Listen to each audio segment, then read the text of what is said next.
Mi nombre es Mateo, y hace 15 años, cuando solo tenía 10, desaparecí junto a mi hermano gemelo en las afueras de San Diego. La gente cree que sabe lo que pasó. Creen que Ricardo, nuestro chofer, nos secuestró por el dinero de mis padres, un simple crimen de codicia. Pero no hubo una pelea, ni un grito que alertara del peligro. El verdadero conflicto no fue por una deuda o una traición evidente, sino por una obsesión silenciosa que él tenía, una que se centraba en nosotros. Los medios hablaron de un secuestro por rescate, pero se equivocaron. Lo que realmente sucedió en aquel sótano húmedo es algo que hasta hoy me atormenta, un secreto que se esconde en un detalle que todos pasaron por alto, y esta es la primera vez que voy a contar toda la verdad. Nuestra vida antes de aquel martes era una sinfonía de normalidad suburbana. Vivíamos en una casa grande con un jardín perfectamente cuidado en las afueras de San Diego, donde el sol parecía ser un inquilino permanente. Cada mañana olía a césped recién regado y al café de mi padre. Mi hermano, Leo y yo éramos un eco el uno del otro, dos mitades de un mismo todo, navegando por los 10 años con la despreocupación que solo la infancia permite. Nuestra rutina era un reloj suizo: despertar, desayunar con las noticias de fondo, y luego esperar en la puerta a que el sedán oscuro de Ricardo se detuviera frente a la acera. El interior de ese coche era nuestro segundo hogar.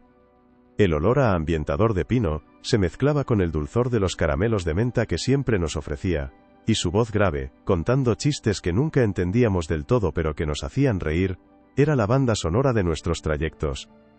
En las semanas previas, sin embargo, algo había empezado a desentonar en esa melodía familiar. Ricardo se volvió más silencioso. Sus ojos, a través del espejo retrovisor, a veces se quedaban fijos en nosotros más tiempo de lo normal, con una intensidad que me incomodaba. Dejó de contar chistes. Un día, mientras esperábamos a que terminara la clase de piano de Leo, me preguntó de la nada: ¿quién de los dos es más fuerte, Mateo? La pregunta me pareció extraña, pero la respondí con la inocencia de un niño. Leo es más rápido, pero yo soy más fuerte, dije, hinchando el pecho. Ricardo asintió lentamente, una extraña sonrisa dibujándose en sus labios. No le di más importancia, pero esa conversación, como una pequeña piedra en el zapato, se quedó ahí, molestando. A veces, sentía su mirada sobre mí en el parque, incluso cuando no estaba cerca. Era una sensación sutil, como una corriente de aire frío en un día cálido, la certeza de que unos ojos te seguían, aunque no pudieras verlos. Aquel martes, el aire olía a asfalto caliente y a las flores de jacaranda que caían sobre las aceras. Teníamos entrenamiento de fútbol, por eso Ricardo nos recogió más tarde de lo habitual. El sol de la tarde teñía el cielo de naranja y púrpura, y el aparcamiento del colegio se iba vaciando, dejando un silencio que solo rompían nuestras voces y el bote de un balón perdido. Estábamos cansados, sudorosos y felices. Subimos al coche como siempre, arrojando las mochilas en el asiento trasero. Pero esa tarde, el silencio de Ricardo era diferente. No era un silencio de cansancio, sino uno denso, pesado, cargado de algo que no podía nombrar. No nos ofreció caramelos. Arrancó el coche y se incorporó al tráfico. Leo y yo hablábamos de un gol que casi marcamos, ajenos a la tormenta que se estaba gestando en el asiento del conductor. Llegamos al cruce de siempre. Nuestra casa estaba a la derecha, a solo 5 minutos. Pero Ricardo puso el intermitente a la izquierda y se metió en la rampa de acceso a la autopista. «Te has equivocado», dijo Leo, con la voz todavía ligera. Ricardo no respondió. Sus manos sujetaban el volante con tanta fuerza que sus nudillos estaban blancos. «Ricardo, es por el otro lado», insistí yo, mi voz ya teñida de una incipiente ansiedad. El coche aceleró. Las luces de la ciudad empezaron a pasar cada vez más rápido, convirtiéndose en estelas borrosas de neón. Miré a Leo. Sus ojos, idénticos a los míos, estaban abiertos de par en par, reflejando el pánico que empezaba a ahogarme. No hubo gritos, ni forcejeos. Solo el zumbido del motor, y el latido desbocado de mi corazón. El mundo que conocíamos se estaba quedando atrás, encogiendo en el espejo retrovisor, hasta desaparecer. Fue en ese instante cuando me di cuenta de que ya no había vuelta atrás. No entendíamos de dinero ni de rescates, solo entendíamos que el hombre en el que confiábamos nos estaba alejando de todo lo que amábamos. Condujo durante lo que pareció una eternidad, hasta que la ciudad fue solo un resplandor lejano y la carretera se volvió oscura y solitaria. Cuando finalmente se detuvo frente a una casa decrépita, rodeada de maleza, supe que nuestra vida había terminado.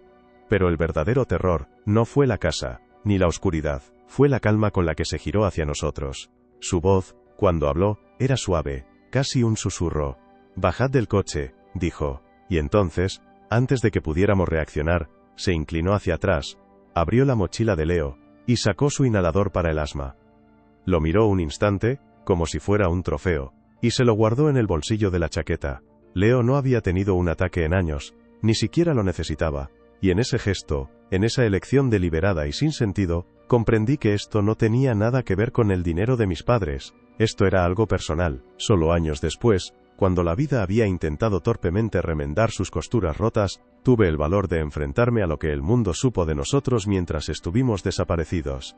Me senté frente al ordenador y busqué los archivos de los noticiarios de aquella época. Ver mi propia cara de niño, sonriente en una foto del equipo de fútbol, bajo un titular parpadeante que anunciaba mi secuestro, fue como ver a un fantasma. Mientras Leo y yo contábamos las grietas del techo de hormigón en el sótano, escuchando cada crujido de la madera sobre nuestras cabezas, el mundo exterior consumía nuestra tragedia como un capítulo más de las noticias de la noche. Y la historia que contaban no era la nuestra. Era una ficción simple, tranquilizadora en su lógica criminal, una historia que todos podían entender y por lo tanto, olvidar fácilmente. La versión oficial, la que la policía y los medios construyeron con una rapidez pasmosa, era la de un secuestro por rescate. Ricardo, nuestro chofer, el hombre que nos compraba helados después de los entrenamientos, fue presentado como un villano de manual. Un hombre ahogado por las deudas de juego, resentido con la riqueza de mis padres, que vio en nosotros un atajo fácil hacia el dinero. Mostraban imágenes de nuestra casa junto a la suya, una modesta vivienda en un barrio obrero, creando un contraste visual que alimentaba la narrativa de la envidia. Hablaron con vecinos que apenas lo conocían, quienes, ante una cámara, recordaban de pronto que siempre había sido un tipo raro, solitario, de mirada intensa. Construyeron un monstruo a partir de retazos de clichés, un monstruo motivado por la codicia. Y la gente lo creyó, porque era más fácil creer en la avaricia que en la locura sin nombre. La policía esperaba una llamada pidiendo un rescate que nunca llegó. Cada día que pasaba sin esa llamada, la teoría se debilitaba, pero nadie la abandonaba. Simplemente, la modificaban. El secuestrador se ha asustado, decían los expertos en televisión. Probablemente esté buscando una forma de salir sin ser atrapado. No se les ocurrió pensar que el silencio en el teléfono no significaba miedo, sino que el objetivo nunca fue el dinero. Luego estaban los susurros, los rumores que crecían en la oscuridad como el moho de aquel sótano. Esas teorías alternativas que nacían en foros de internet y se extendían en las conversaciones de los supermercados. La más dolorosa, la que sé que destrozó a mis padres, era la que insinuaba su implicación. Quizás el padre tenía negocios turbios, una deuda que pagar. O peor aún, una disputa familiar que se había salido de control. La pregunta flotaba en el aire, venenosa e invisible, manchando el dolor más puro que unos padres pueden sentir. Me imaginaba a los padres de mis amigos, mirándose por encima de la mesa del desayuno, especulando sobre la vida privada de mi familia mientras yo intentaba recordar el sabor de la leche con cereales. Me imaginaba a mis propios amigos en el patio del colegio, repitiendo fragmentos de esas conversaciones de adultos, convirtiendo nuestra ausencia en una leyenda urbana, en una historia de miedo para contarse por la noche. Para ellos, éramos personajes de una noticia. Para mí, el sonido de la respiración de Leo a mi lado en la oscuridad era lo único real que quedaba en el universo. Ver todo aquello años después me llenó de una rabia fría y silenciosa. La prensa distorsionó con acento agudo cada detalle para que encajara en su relato. El hecho de que Ricardo nunca nos hubiera hecho daño físico, se interpretó como prueba de que solo nos quería como moneda de cambio. Su silencio se vio como la frialdad de un criminal calculador, no como la calma aterradora de un depredador que saborea su momento. Cada pieza del puzzle que presentaban al público estaba ahí, pero la habían montado al revés, creando una imagen reconocible pero completamente falsa. Mostraban fotos nuestras en el parque con Ricardo vigilándonos de lejos, y lo titulaban, el depredador acechando a su presa, cuando la verdad era que su vigilancia no era la de un secuestrador planeando su golpe, sino la de un coleccionista estudiando sus piezas más preciadas. Y en medio de todo ese ruido, de todas esas horas de cobertura mediática, de todos los análisis de expertos y las especulaciones de la gente, el detalle crucial, el que lo explicaba todo, pasó completamente desapercibido. Nadie, absolutamente nadie, se preguntó por qué Ricardo, en el momento de secuestrarnos, se tomó la molestia de rebuscar en la mochila de mi hermano para sacar su inhalador para el asma. Un inhalador que Leo no había necesitado en años. En su historia de codicia y desesperación, ese pequeño objeto no tenía cabida, era una anomalía, un dato sin importancia. Lo mencionaron como un simple objeto encontrado en su poder, junto a nuestras mochilas, una prueba más de su culpabilidad. Pero no vieron lo que significaba. Estaban tan ciegos, tan centrados en el dinero que nunca se pidió, que no vieron la verdadera naturaleza de su plan. No se trataba de cuánto valíamos en dólares. Se trataba de cuánto valíamos el uno sin el otro. El sótano olía a tierra mojada y a un frío que se metía en los huesos, un frío que no tenía nada que ver con la temperatura. El tiempo dejó de medirse en días y noches. Se medía por el sonido de los pasos de Ricardo en el suelo de madera sobre nuestras cabezas. El crujido de sus botas era nuestro reloj, el único indicio de que el mundo exterior seguía girando. Nuestros días eran un lienzo gris, pintado con el mismo patrón monótono. Despertábamos acurrucados bajo una única manta áspera que olía a polvo, con el cuerpo dolorido por dormir sobre un colchón delgado y húmedo. 2 veces al día, la pesada puerta de metal se abría con un chirrido que me erizaba la piel. Ricardo aparecía en el umbral, su silueta recortada contra la débil luz del pasillo. Nunca encendía la única bombilla que colgaba del techo. Dejaba una bandeja en el suelo con 2 platos de sopa de lata, casi siempre fría, y un trozo de pan duro. Y agua.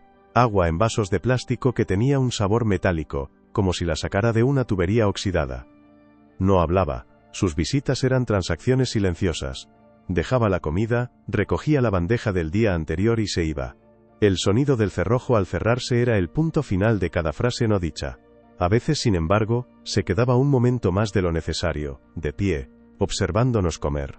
No nos miraba como un carcelero, sino como un científico que observa un experimento.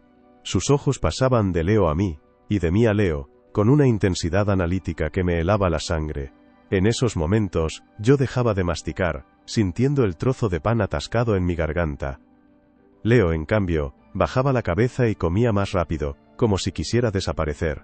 En el silencio interminable entre sus visitas, nos aferrábamos el uno al otro.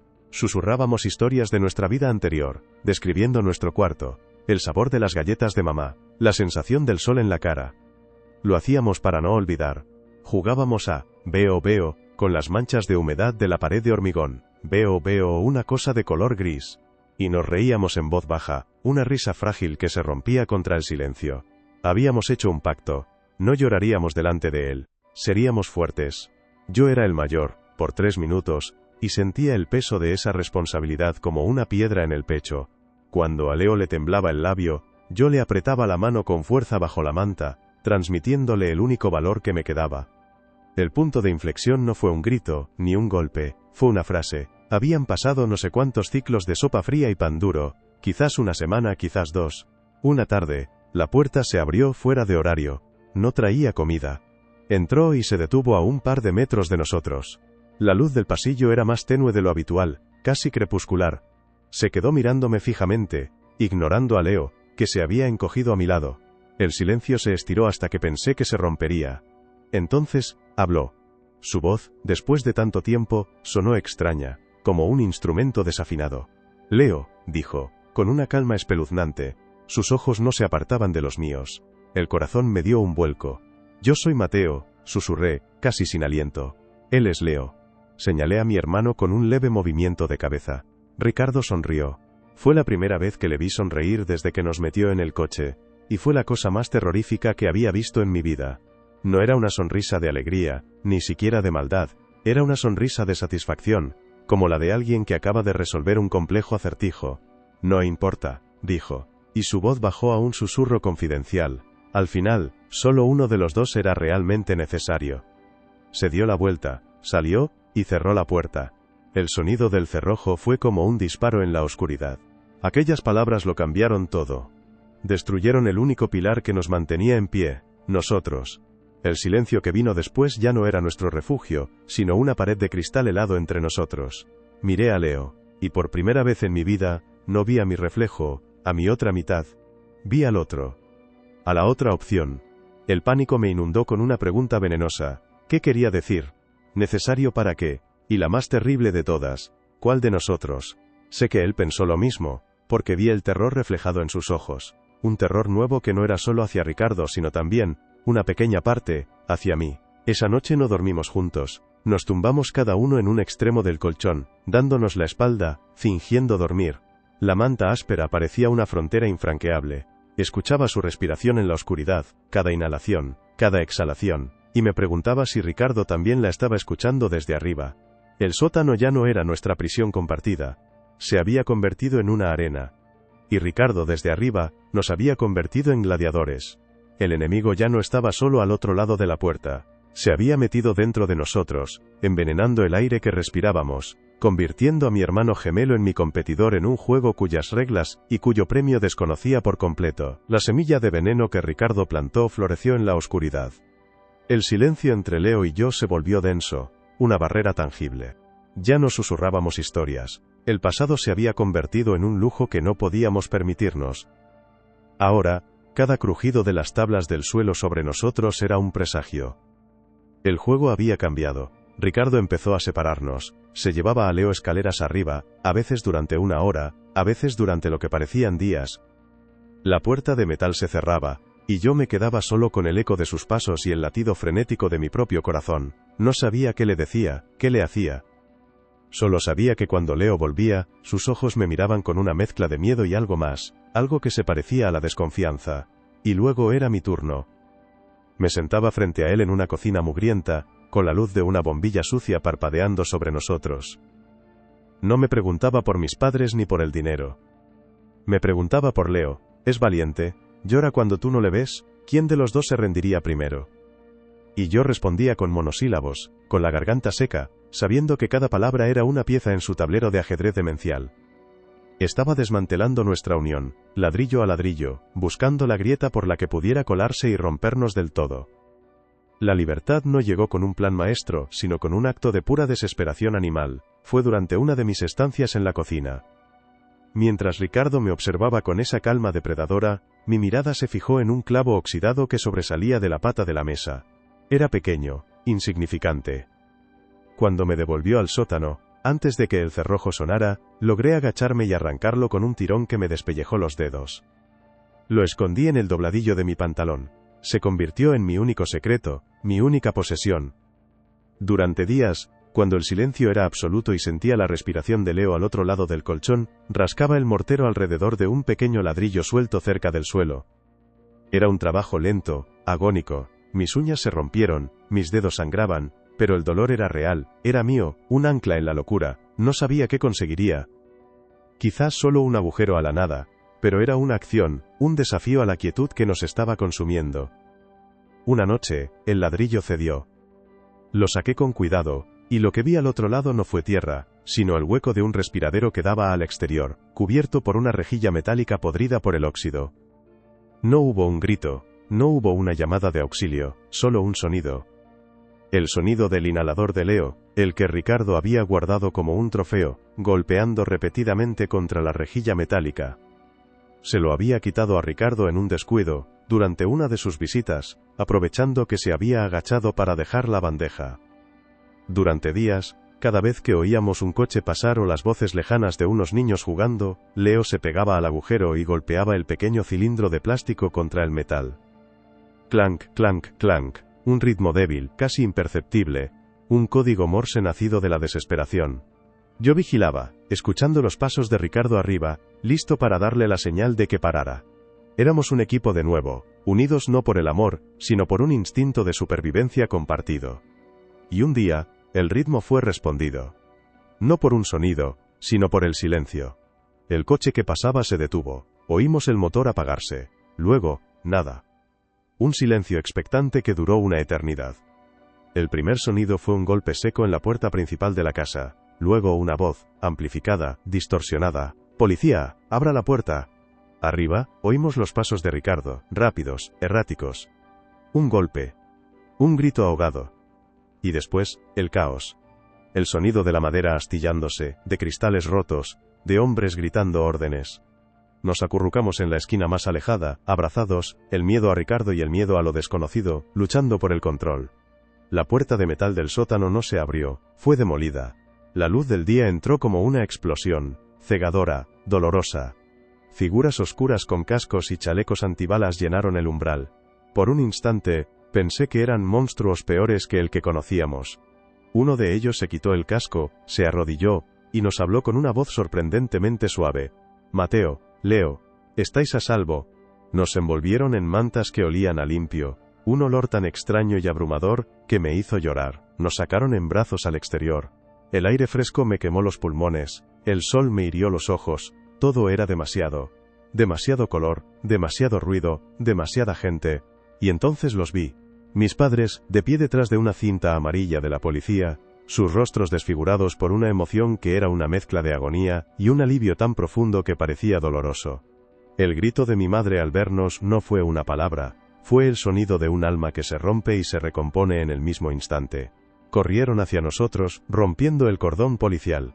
El abrazo de mi padre me levantó del suelo, casi me partió las costillas, pero yo me aferré a él como si fuera la única cosa sólida en el universo. Sentí las lágrimas de mi madre en mi pelo, el olor de su perfume mezclado con el olor a tierra de mi ropa. Estábamos en casa. Estábamos a salvo. Pero mientras mi familia lloraba a nuestro alrededor, miré por encima del hombro de mi padre, y mis ojos se encontraron con los de Leo. Estaba en los brazos de mi madre, su cara enterrada en su cuello. Pero me estaba mirando. Y en sus ojos, idénticos a los míos, no vi solo alivio. Vi la misma pregunta que ardía en mi interior. La pregunta que Ricardo nos había dejado como regalo de despedida. Si solo uno de nosotros era necesario, ¿cuál de los dos había ganado? La pesadilla había terminado, pero su eco acababa de empezar. El juicio de Ricardo fue un circo mediático. La fiscalía lo presentó como un criminal de libro, motivado por la codicia y el resentimiento. Construyeron un caso sólido basado en el secuestro, el confinamiento ilegal y la extorsión, a pesar de que la llamada pidiendo el rescate nunca se produjo. Su silencio durante el juicio fue interpretado como la arrogancia de un culpable acorralado. Lo declararon culpable de todos los cargos, y lo sentenciaron a cadena perpetua sin posibilidad de libertad condicional. Para el mundo, la historia tuvo un final. El monstruo fue encerrado y los niños volvieron a casa. Pero hay algo que nunca conté en mi declaración, algo que la policía no encontró. O si lo hizo, no entendió su verdadero y horripilante significado. Años después, cuando mis padres recibieron las cajas con nuestras pertenencias que habían sido retenidas como pruebas, encontré algo escondido en un doble fondo de mi propia mochila. Era un pequeño cuaderno de tapas negras, de los que se usan para tomar notas, y dentro, con una caligrafía metódica y escalofriante, estaba el verdadero plan de Ricardo. No era un plan de secuestro, era el registro de un experimento. Cada página estaba dividida en dos columnas, sujeto M y sujeto L. Durante semanas, Ricardo había estado anotando observaciones sobre nosotros. Puntuaba nuestra resistencia al dolor cuando nos caíamos en el parque, nuestra capacidad de liderazgo en los partidos de fútbol, nuestra dependencia emocional el uno del otro. En el sótano las anotaciones se volvieron más detalladas. Sujeto L llora en silencio cuando cree que M no lo ve. Sujeto M comparte su pan a pesar de tener hambre. Nos estaba deshumanizando, convirtiéndonos en variables de una ecuación demencial. Y en la última página, escrita con una tinta más oscura, estaba el protocolo para la fase final. Se titulaba La prueba de necesidad. Iba a simular un ataque de asma severo en Leo, usando un producto químico que le había visto usar para limpiar el coche, y que provocaba dificultad para respirar. Me iba a dar a mí el inhalador, el que le había quitado a mi hermano, y me iba a ofrecer una elección. Podía dárselo a Leo para salvarlo, demostrando así mi debilidad y mi dependencia, o podía quedármelo, demostrar que era el superviviente, el necesario, y él me dejaría ir. Nos iba a obligar a elegir cuál de los dos merecía vivir, no para matarnos, sino para confirmar su retorcida tesis sobre la fuerza y la supervivencia. La policía derribó la puerta el día antes de que llevara a cabo su prueba final. Ese cuaderno lo cambió todo. El alivio de haber sido rescatado fue reemplazado por el terror de lo que estuvo a punto de suceder. El mundo vio a un secuestrador torpe, pero yo vi a un psicópata metódico que estuvo a un solo día de destruir mi alma. Este secreto es la razón por la que Leo y yo apenas hablamos hoy. ¿Cómo miras a los ojos a tu hermano sabiendo que un hombre te iba a obligar a decidir sobre su vida? La pregunta de Ricardo, ¿cuál de los dos era necesario?, nunca desapareció. Se convirtió en un fantasma que se sienta entre nosotros en cada reunión familiar. Me ha hecho desconfiar de la bondad, buscar siempre el motivo oculto en las acciones de los demás. Me ha convertido en una persona que vive anticipando la prueba, el momento en que tendré que tomar una decisión imposible. El sótano ya no es un lugar físico, es un estado mental al que regreso cada noche. Volví a casa, pero una parte de mí sigue allí, en el día en que desaparecí.